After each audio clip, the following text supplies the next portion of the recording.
quarterback update? Yeah, I figured I was going to dive into that. So, no, it's been a good week. Will's gotten better every day. I think it's going to be, obviously if he can go and gets cleared and healthy, then obviously he'll go. But it's been day to day, and we'll probably continue that way. And Avery and Jake have both had a good week, and Avery would be the one to go, obviously, if Will's not able to. So with Will, is it kind of one big body soreness, or what's the situation?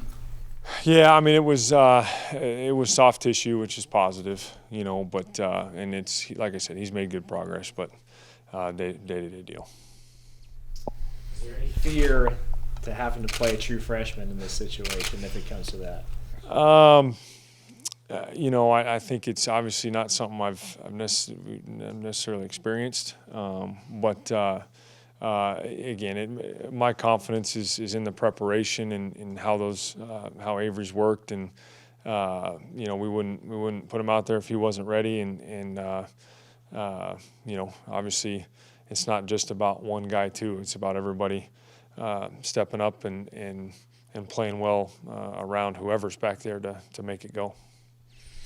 There was a coach here prior that had a young quarterback that started his first game, and they ran the ball 25 times with him and threw it. I don't know who you're talking about. Yeah. I guess my question is, Avery's built different than you. Can you take that kind of wear and tear?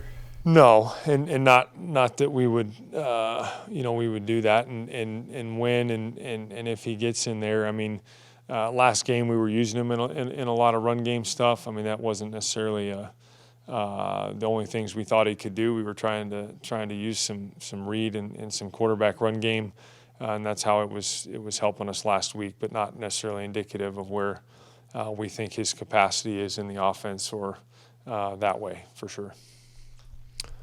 Did Missouri throw any exotic blitzes at you guys that you hadn't seen, or what was the preparation level for what they showed? Well, I mean, we knew it was going to be a challenge, and there was one or two that we had not seen.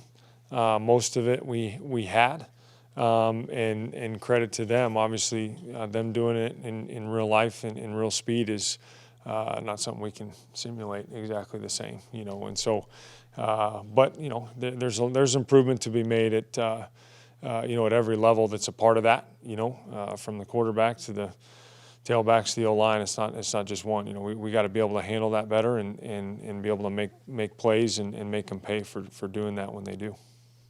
The delay game call, did Will just kind of lose track of the clock, or what was the situation? Yeah. It seemed like you guys got to the line in plenty of time. The coach and I were sitting there right there. You're in a tight game. Didn't want to use the timeout. Was close enough that we thought, we're going to get it, and he just lost track of a second, and obviously painful. How frustrating was it to see not just that, but so many red zone penalties against Missouri? Because you can't have it. I mean, we were fortunate to overcome most of them. Obviously, couldn't overcome the one, and that's it's discipline, fundamentals, consistency. I mean, all those things are paramount at that time, and sometimes it's those little things that that bite you in the rear, and because you can't bank on overcoming those like we were able to for the most part last week, and obviously didn't on the one. So we got to take great focus, intentionality, and got to lock in and finish drives cleanly. What's an element of the offensive line play that you're honing in on that you'd like to see improve, and does the return of Duffy help that? I mean, I think it definitely will help. I think.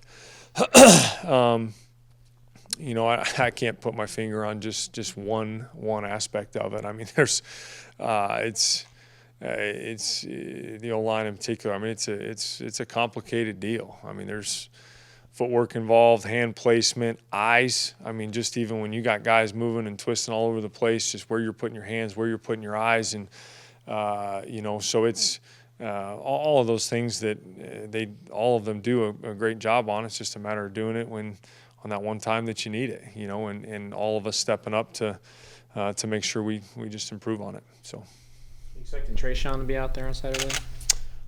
Day to day still, but he needs to come along a little bit. Would Anthony be next in line to play if you had to go to another running back? Yeah, Anthony and James White will probably be in that mix. You know, the last two opponents have kind of pressured that line of scrimmage, and on film it looks like UCF would do the same thing. Is this something you're going to see until you solve it? Oh, I think so. I think so, and you know, it's. I think there'll be some opportunities with it, and something that I think we'll continue to grow through and improve at. So I think it'll be a good challenge. I really do. Have you had to use the design QB runs a little bit more than you were hoping for so far? You know, maybe a little bit. Some of it I think is mainly focused in the red zone. You know, Will's done a really good job of controlling some edges on some things and giving us an extra hat. And you know, it's in particular down there, it just gets a lot harder. I mean, there's condensed space and tough angles, so it's I think it's been good for us. I mean, again, you kind of just got to do what you have to do. So I think it's something we'll continue to massage a little bit. How much does the limitations of Keegan Johnson this far affect your guys' vertical passing game? I mean, it does. I mean, he's dynamic and has you know, but at the same time, I mean, we've had guys step up too. I mean, Jaden's made some big plays down the field. Phil's made big plays down the field. RJ has. So, you know, I think we've got to. It all fits together. You know, we do need to continue to be aggressive and push the ball down the field more. But you know, it's whoever's out there, I know will be able to do that. Are there restrictions on Keegan Johnson from a health standpoint? I mean, it's pretty much day to day, and he's working with our training staff, so you know, I don't. It's day to day as well.